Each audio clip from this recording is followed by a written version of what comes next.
Hey boo, I'm just leaving work, about to hop on the train and head to location to film season 3 of The Dish with Tashay. I'll call you when I'm done, okay?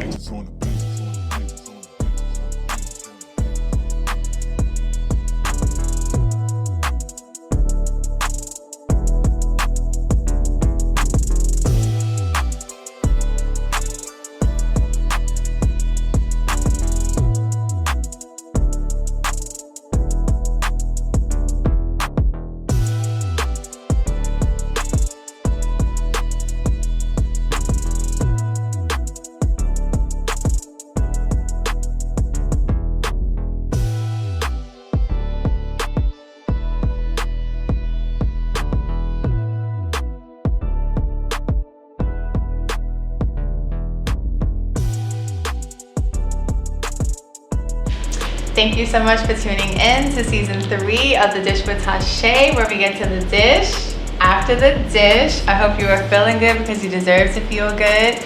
Today we switched it up a bit. We're at the Honcho Club with the sensational and sizzling Chef Honcho, everybody. I'm so excited. She's a celebrity chef, a tastemaker, and a trailblazer in the culinary industry. She has everything that your taste buds need, and she can also make a bomb drink. And Period. I'm super excited. Thank you. That was the best intro I've had. So do you want to introduce what we're having today? Yes, sure. So thank you so much for having me. I made something quick, light. I made an oxtail rasta pasta. And I love oxtail and Really? rasta pasta. It's a New York staple. I'm like, how did she know? How did she know? So yes, and I know you do have some drinks prepared for us. So what kind of drinks are we having? Sure. So today I just put together some tequila, some lime juice, some passion fruit, and some coconut puree. Ooh. Yeah.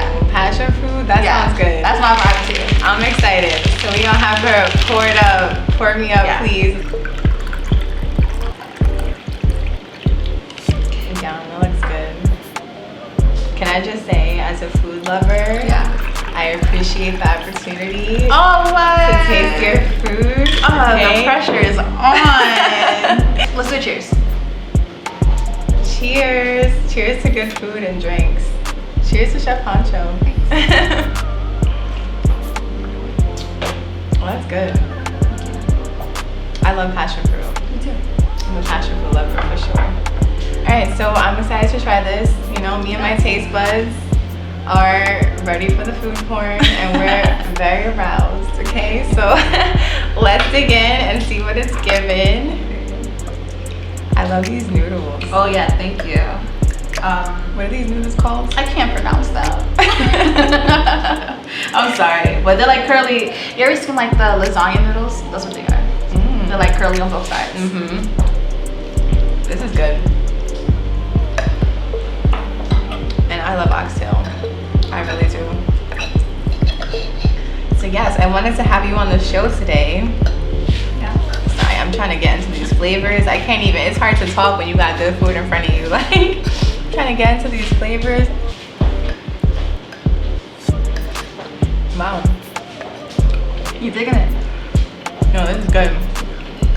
I hope we got leftovers because I do. I'm trying to take some home. So yes, I wanted to have you on the show today to ask you questions about your journey and like how did you get where you are. Oh sure. You know, I've seen you on Instagram like doing your thing and providing the most amazing service with the most beautiful views. Oh yeah. So when did you start cooking? So I've been cooking for 6 years now, and it's been a fun journey. You know, I don't really have like a super like crazy story. It was more so I was cooking at home. I'm the oldest of 3, and I just like hosting. I used to always have like taco nights, pizza nights, game nights at home. Have my friends over, I would cook, and then my mom was just like, "Girl, you got all these people coming over. They're not washing no dishes. They're not buying no groceries." So I had to kind of tone it down. But then once I kind of stopped, I realized I need a job, and I was actually really passionate about cooking, so I started applying to restaurants. So then when I started applying to restaurants, I would just tell them like, "Hey, I'm passionate. I'm a good learner. I'm a quick learner. Like, give me an opportunity," and they did. So when I started working in restaurants, people kind of just started asking for catering orders because I already knew I was cooking at home. So then next thing you know, the chef title just kind of just stuck naturally, and I just been cooking ever since. So I went from cooking at home working in restaurants, selling plates, doing catering, doing private chef work, traveling chef, and now I do private dining experiences. I love that. I love seeing the progression and like seeing how it all started off. That's cool. This is delicious. Oh, thank you. Okay, I don't even know how I'm gonna finish this interview because I'm trying to finish this plate. Okay? I am. So for me, I know food is definitely my love language. Oh yeah, definitely. And outside of making money and having sex, food is like one of life's greatest pleasures. Like, for sure. It's important. I feel like cooking for someone and feeding someone, it's like you're feeding their soul. Like, it's important. Definitely. It's vital. It makes people happy. It makes people feel good. 100%. So it gives people comfort. Yeah, you know, and for definitely. me, my comfort meal is like a good cheeseburger. What? Yeah. I've been through that phase too. A good cheeseburger with some like truffle fries. So I was curious to know, what's your comfort meal? Oh snap! That's honestly, that really is like my go-to everywhere I go. Like if all else goes to the restaurant, I'll definitely go with the burger and fries. Truffle fries are my jam. For real. But honestly, let me think. I shouldn't eat it as often, but I love a good mac and cheese. I really, really do. But you know, I feel like as I got older, I'm all of a sudden lactose intolerant.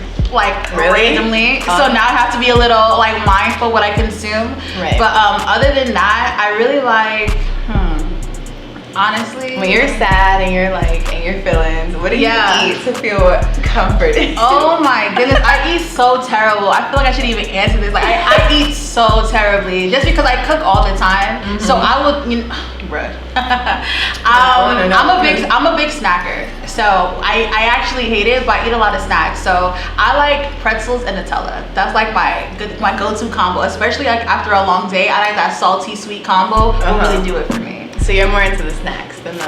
Honestly, I hate it, but I am. Yeah. I mean, it's whatever brings you comfort. Like, no, yeah, for sure. Like, that's what it's about. You know what it is? Because like being a chef, I cook all the time, but I low-key starting to hate cooking for myself. You know what I mean? Just because dishes, for one. And it's like groceries are really expensive, so I feel like throughout the week I'll try to, I wouldn't say meal prep, but I'll try to buy a little extra, like whatever my clients are having for dinner, I'll incorporate it into my dinner schedule as well. But aside from that, I will totally order out. That makes sense. Definitely makes sense. Yeah. I am thoroughly enjoying this. I haven't put my fork down since we started. Okay. So I know that you've cooked for celebrities like you said, A Boogie, Dream Doll. Yeah. So what was that experience like with your first big client, and how did that come about? My first big client, I don't know who was first. I think Dream Doll might have been first. Okay. And I actually got that booking through an event planner. Because you know, being a caterer, I work closely with a lot of event planners, a lot of florists, a lot of balloon artists. So when they get these high profile artists, they want someone that has experience with like doing high profile caterings. It's just, I never really had more say. I get a lot of celebrity clients, but everyone just assumed I did, you know? So once I had got that Dream Doll booking, honestly, I just got hit up from a lot more people after that. Right. So after Dream Doll, then I started working with A Boogie. But then since a lot of people throw like really big birthday parties, that was just always the thing. So I did 50 Cent's birthday, did Little Baby's birthday, A Boogie's birthday, Dream Doll's birthday. Like that was always like, we'd be having a birthday party or a big birthday event called Chef Honcho. So I was very grateful for that. But now, I feel like I've been working more with a lot of athletes more. Okay. I'm not even sure why necessarily, but I work with a lot of different athletes as well. I've worked with Dion Waiters, Jalen Ramsey. Who else? I've worked with a lot. I was in LA like a month ago. I cooked for the Dallas Cowboys as well. But it's like, they just be calling me. They find me on Instagram. Hey, Chef, you free? I am free. What's up? And I'm below. Instagram is the plug. No, definitely is. Instagram has really, honestly, I learned to cook from Instagram. Really? Yeah, because being self-taught, I used to watch a lot of those, you know, BuzzFeed, like Tasty, back in the day. Let me not throw shade. But back in the day, it was very basic recipes, very simple. So when I used to see them, I'm like, I definitely can make this better. Right. So that kind of inspired the whole, I guess I was creating content before creating content was what it is now. Right. But seeing those recipes online, I always just went home, replicated it, added my own twist to it, and then took pictures and photos and started marketing myself as a chef. I love that. Oh, thank you. Dallas Cowboys, you're doing your thing. Oh, yes. Talk to her nice. Talk to her Period. nice. This drink, I'm gonna give you some time to eat. Oh yeah, no, I'm a slow eater. I'm gonna take my time with this. Yeah. And I'm the opposite, because I be like, yeah, I eat very slow. So I was also curious to know what chefs or cuisines inspire you. Like, who do you watch and you're like, ooh, I'm gonna try that, or maybe I should try this with that because they did this. So Yeah. who inspires you? Okay, so there's two chefs I really idolized throughout my career, and that's Chef J.R. Robinson and Chef Tobias Dorzen. They're two black chefs, very well established. They're both from DC, and when I first started coming up, there wasn't many chefs, many black successful chefs that I've seen. So I gravitated to these two because I felt like they were very much themselves. Right. They weren't cooking like super fine dining. They weren't like trying to get a Michelin star, but it was more so like we're making elevated comfort food for our demographic, for our people, because you know something I kind of believe in is like greatness is a spectrum, you know.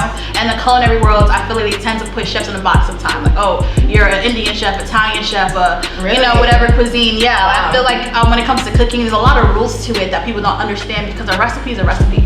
It's only a recipe if someone can duplicate it. When you start adding different things, now you just freestyle it. Now you're just making things up. So now when you add extra ingredients, now your pasta sauce, now marinara sauce. Right.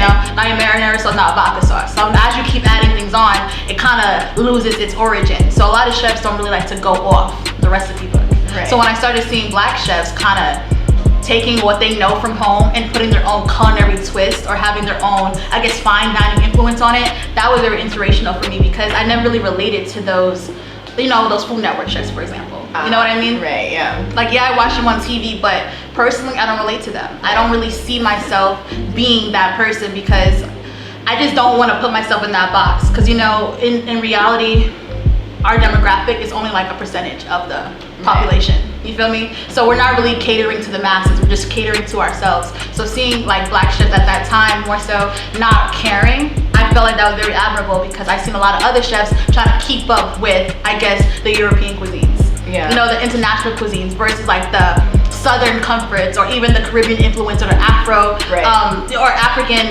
influences in their cuisine. So now that it's more popular to have, you know, Creole dishes on your menu, or even oxtail on your menu, or even goat, like curry goat. Like everyone has some type of empanada with a curry or some type of stew in it, and that's new age. Back in the day, I feel like everyone was scared to be too black when it comes to food. And I'm all for like creating your own lane. Absolutely. Because everyone's path is different. For sure. And when you 100%. like try to journey down a whole different path, that's what makes you a trailblazer. Oh yeah, for sure. I think that's really cool. Oh yeah, thank you. I feel like right now, when it comes to my actual journey, I feel like I've been cooking for such a long time that I feel like it's been a little repetitive, you know, for me. I've been doing the same type of menus just because my demographic, they do enjoy their oxtail, their rasta pasta, their mac and cheese, their jerk chicken. They enjoy these dishes. So when I started implementing like the lamb chops, the lobster, now we're doing thick cut ribeyes, you know what I'm trying to say, or the tomahawks. It's like I'm bringing these new dishes to say, like, you know, we could diversify our palates to kind of, I don't want to say get up to date, but in 2023, there's no reason why we're still stuck. No, I don't want to say stuck in that box, but let's explore horizons. Like even my clients, I be trying to push octopus on a lot of people. I love octopus. That's one of my favorite proteins. I'm down for whatever. No, yeah, for sure. So I feel like I love that people trust me enough to experiment with me, and they trust me enough to, you know, host their birthdays, or host their proposal dinners, or their bridal showers. That's special. Yeah, so I love that, and I'm happy that people, I guess, are foodie just like I am, and want to invest in these culinary experiences, and of course look at me to provide the experience. But I'm happy I'm that person. Right. I guess for my people, I'm happy about that. Right. I'm happy for you. Thank you. And also, fun fact. Yes. Both of our names. Oh yeah. are Tashe. Is yeah. that crazy? No, yeah, it's so funny. You know, my name is Tashe, but everyone calls me Tashe, and I just roll with it. And everyone calls me Tushe. That's crazy. That is so crazy. They're like Tushe. I'm like, it's Tashe. Like that Tasha. is so funny, because it's so opposite for me. And I honestly feel like I went through a phase where I never corrected people, but now I'm correcting people. I correct people. Yeah. You gonna say my name? No, yeah. I'm at that phase where get my name right, don't even talk to me. Or don't say. And people will call me on the phone. Is this? Let's start again. Hello, good afternoon. Only because I feel like, you know, throughout my career, I played the background and was comfortable being in the background for a long time. And now she's like, no. Yeah, and now I'm very much like, I'm ready to take up space because I just want to. I'm not looking for validation. I'm not looking for acceptance. I just want more for myself. Yeah, and your presence is felt. Like, oh, period. Thank you. I feel that because I felt for a long time I felt like I was being, you know, outcasted or like blackballed a little bit. But yeah, but I've never met anyone named Tashay before. Hello. Yeah. So this is the first. This is exciting. Yeah. I feel like it's divine alignment. Period. Right? How do you prepare your menus for your clients? Like, do they make suggestions or do you make suggestions? How do you know what to cook for who? Okay, so usually when clients inquire, I'll try to do a consultation, get on the phone with them, just to kind of see the aesthetic of their event. Once I kind of figure out their vibe, who's gonna be there, and like, I don't know, like what they trying to do. They're trying to make an impression, we go big. Give it some calm vibes, and then everybody's trying to eat. I could do, you know, it's two different, it depends on the overall aesthetic. But ideally, I do consider content in it as well. What can I do that's gonna be different so when I post it, I can get more inquiries. Like what can I do or how can I elevate this dish, even if it's a chicken, a salmon, or even like a lamb dish. Right. What can I do to diversify it so when I post it, people want it. And when they want it, they'll call me to cook me. So that's kind of how I plan it. What did you cook for A Boogie? Because in my head, that's like my cousin. Okay? Yeah, I love A Boogie. He from Highbridge, I'm from Kingsbridge. I love A Boogie. So no, I love A Boogie too. I've cooked for him a few times. The first few menus, well, I think I did Thanksgiving for him one time, so that was like Thanksgiving food. I did his birthday at his house before. They eat like regular people. Like it'd be like fried chicken, mac and cheese, like a rice, like some type of shrimp. He's allergic to shellfish, but Ella likes seafood a lot, so I'll incorporate that to the menu. A lot of salmon. It's nothing too crazy. One thing they did like though that I made was jerk chicken tostones. Ooh. You know, they was really digging that, so that was pretty cool. Jerk chicken tostones. That sounds bomb. Yeah, that was really cool. But I gotta try that. Yeah, so it's nothing too crazy. Like at the end of the day, like celebrities are like regular people. You know, trying to say they want good food, good service, like anybody else. Of course. So they say the way to someone's heart is sex, love and kindness, and food. Yeah. So if you were to making a romantic dinner for your boo, if I had to make a romantic dinner for my boo, when I find someone worthy enough, you know, yes. What would you suggest that I do? Give me, like, set the whole stage for me, like lighting, the whole stage. Ambiance, like, what would you do? So for me, because I'm in a relationship, so I always do this for my boyfriend, just because, you know, food, it really is my love language, so I always try to do something special all the time. But honestly, it's all about the overall, like you said, the mood. I love flowers, so men love flowers too. Really? Yeah, men, women, everyone loves some flowers, so I always try to take them, get the rose petals going, light some candles, make sure that everything smells good. As far as the food, you can never go wrong with like either a lobster pasta or a salmon dish. Cause I love salmon. Like a honey glazed salmon is chef's kiss.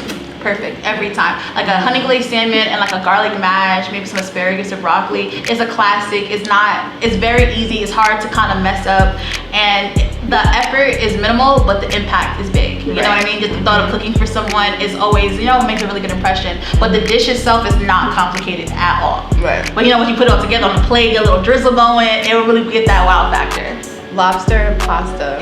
Is one of my favorites. So same. For sure. What kind of drink? What kind of lights? Drink? Would you use red lights, some blue lights? Yeah, I always do red lights. I do red lights, and when it comes down to drinks, I am a tequila girl, so everything is tequila. But I also like champagne a lot too, so tequila or like a champagne. Tequila is good for when you want to get active. For sure. If you're trying to get active after dinner, you gotta make your nice tequila drink. Yeah, for sure. Okay, this is a question that I ask all my guests. Sure. So I always want to know, you know, sharing a piece of your journey can help inspire someone else. Yeah, definitely. Maybe going through similar experiences. So what's your why? Like, what's the reason why you get up and do what you do every day? Even though I'm sure there's some days when you wake up and you're like, you know what, I don't feel like cooking shit. I don't feel like dealing with anyone, and things just go left and you just want to quit. So what keeps you going? What motivates you? This might be a little conceited, but I feel like I feel like I do a lot of things for the version of myself I lost throughout my entrepreneur journey. Only because, you know, being a full-time entrepreneur, it's like you're subject to a lot of criticism, a lot of opinions, and for lack of a better term, a lot of negativity. Not everything is always peaches and cream. So throughout that journey, I know like I would briefly just mentioned, I did struggle with a lot of, anxiety, a lot of depression, imposter syndrome was having a chokehold for a very long time. No matter how accomplished I felt or how much I did, I always just felt like I wasn't enough or wasn't established or I didn't deserve to be in certain rooms, and I hate that for me. So I feel like I work so hard now, so when other women come behind me, other young black chefs or anyone in any fields, they don't feel as if it's impossible. Or because, like, let's say they're going through anything emotionally, it's like, girl, I have to legit pull myself out of a very, very dark phase for myself. And I feel like I owe it to myself to, I guess, get everything I want, because there's literally nobody stopping me. Everyone that's throwing bad vibes or trying to block my blessings or exclude me for any reason, whether it's my fault or them just being a hater, I don't know. Yeah. That's between them. But I feel like for me, I just want to, I guess, inspire a lot of people. And I want people to also understand being a chef there's so much value in it. A lot of people try to glamorize the beauty industry. There's nothing wrong with that. People like to glamorize, being a recording artist or like something that's really into entertainment, and that's great. But being a chef in hospitality, there's so much reward in it, and people try to look at it like we're just the help, or we're just service providers, or we're the maids. You have a birthday dinner, we're the ones that's picking up after your plates and your dishes. But it's like in You're reality, the vibe selector. Exactly. If there's good food, people want to have a good time. 100%.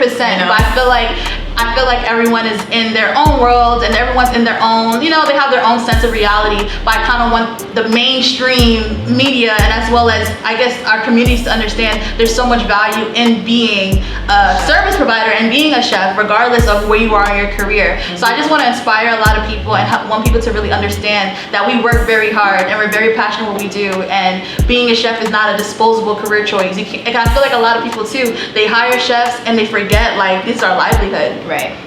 Like, this is what we do for a living. So don't treat us as if we're like peasants of your, like, we're just at your disposal. You know what I mean? Because it's not the case. Because I know a lot of chefs is making more money than a lot of people, period. Yeah. You know what I'm trying to say? Definitely. Like, point blank, period. I'm sure of that. Yeah. But I think being a chef, like, food is important. Very important for every event. If people have good food, they have a good experience. Yes, for sure. The food sets the tone, so it's definitely very important, especially at an event. And I feel like almost every happy moment, a wedding, birthday party, or even a funeral, food's involved. Food brings people together, and food really does bring a lot of joy, and I love bringing that joy to my clients. Food is my love language. Same. Food is definitely my love language. Yeah. So, I actually have some questions for you, though. For me? Yeah. Okay. At first, I was going to talk to you about food, though, just because I know you eat out a lot, but I just wanted to know you as a consumer, because you do go to a lot of different restaurants. What are some key factors you look at when you're dining out? Like, what are things that a restaurant can do or a business can do to really say, all right, I had a great experience? I would say the service is definitely important. For sure. Because there's nothing worse than going to a restaurant and, like, your server or whoever is serving your meal to, like, not be in a good mood or have, like, weird energy. Yeah. So, and I've worked in the hospitality industry for, like, 10 years. I used to serve, like, while I was, like, acting and doing stuff that. So I know how important your energy is, because if your energy is off, people aren't gonna have a good experience. Yeah. Also the food and the music. Because I hate coming to restaurants and it's like you just hear like chatter, like like people talking. But like definitely the ambiance, I would say, and the service, and of course the food. For sure. Okay, that's cool. So now, let me think. Do you tip? Yes, of course. Okay, what's your metrics for tipping? Being a server, I definitely tip, because I know how it is. Having worked in hospitality, I tip at least 18%. 18%, that's interesting. I feel like I know that these servers are people that, they're making a living off of tips. Yeah. Minimum wage, which is like, nothing. So. Yeah. That's interesting. I feel like I do want to start opening these conversations about tipping for service providers, only because, a lot of people feel as if, I just paid for my meal. Why do I have to pay you now? You know what I'm trying to say? But even though the system sucks, you know, it does suck because, you know, a lot of rebuttals is like, just, you know, you don't gotta work here. We didn't ask you to work here. You chose to work here. But in reality is like, think about even during the pandemic, like the servers, the hospitality, we kept a lot of people sane because we're providing our services and we're bringing the food orders, and when you go to these restaurants, it's like you're not going to the kitchen yourself and taking it, you know, from there to your table. So people kind of forget. They're bringing it to you. They're getting. You're asking for extra fork, extra napkin, ice for your cup, ice for your like water. Yeah. And also like when you're at a restaurant, for people who are like, oh, we paid for the food. When you're at a restaurant, like the food, those sales go strictly to the restaurant. Yeah. Your tip is what goes to the waiter. So that's how they're paying their bills. Yeah. Off your tips. So that's why it's important to tip when you go out. If you don't want to tip, you should stay home and get your own drinks and food. No shade. Because in reality, eating out is a luxury. Going to restaurants are a luxury. So I feel like, you know, in our community, I guess we kind of like normalize it. Like, let's really come to terms and understand this is how we can progress and move forward. And we are all on the same page mentally with this subject. Yes. So that's what I wanted to know. I was a little nervous. I'm like, I wasn't prepared. I wasn't ready. Oh yeah, that's too crazy. No, but that was fun. I appreciate you. Yes, of course. Thank you for sharing, you know, being transparent and being honest about your journey. We're gonna clear this up and get a shot. Yes, we should. But I was saying we're gonna clear this up and get into Guess That Movie. So okay. You got you ready to get your acting back though? Let's do it. I might suck, but you know what? It's my game that I made up, but I keep losing. So okay. You got nothing to worry about, right? Should we switch to the side? Cheers.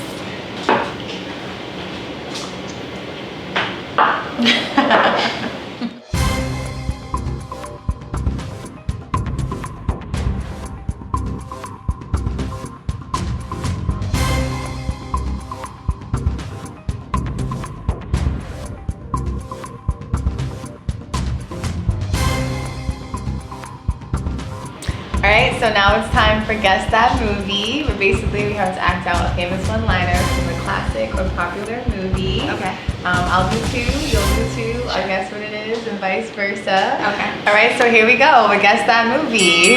And do you want to go first? You go first. You want me to go first? Yeah, go ahead. Alright. Oh! Now you want to shoot me in my pinky toe. Ooh. So go ahead. You bad, right? You a bad motherfucker, go ahead. Go ahead. Alright, if you need a clue, I can give you some clues. Okay, a clue. One clue. I think I know it though. Do you? I think so. Okay, well I'm not gonna give you no clue then. You think you know? Is it Malibu's Haunted? No. No? Okay. It's Harlem Nights. I never even seen that movie. You never seen that? Never. I feel like. Can we go back and forth like one and one? Yeah. Okay. So you can go now. That's so funny that you did that because mine is similar now. Are you ready? Yes. I keep losing. No, it's a one-liner though. Okay. The royal penis is clean, Your Highness. The royal penis is clean. The royal penis is clean, Your Highness. Is clean.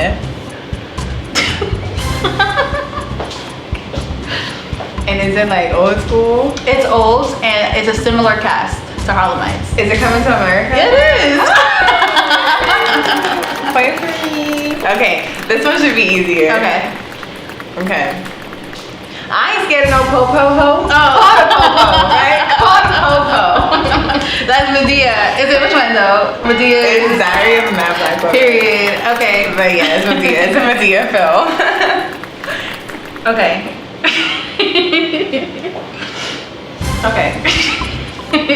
Okay. Wait. Okay, it's a scene, but I don't want to say the lines wrong. Okay, and we're gonna get serious. Damn, okay. Alright. We're gonna get. Alright, 1, 2, 3, action. Okay. Quiche, like quiche as in cheese. Okay, give me a clue. Wayne. It's a movie? Yeah. Quiche. And then right after he went to the bathroom. Is it White Chicks? It is!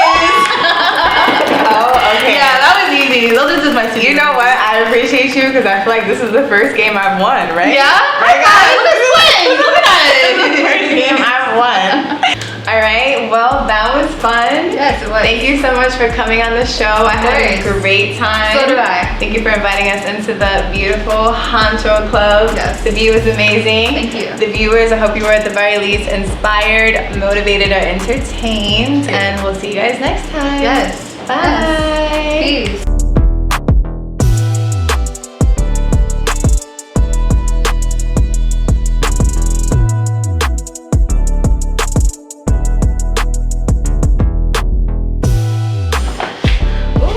Should I open it now? Yes, we actually said you can open like we have this. Let's see.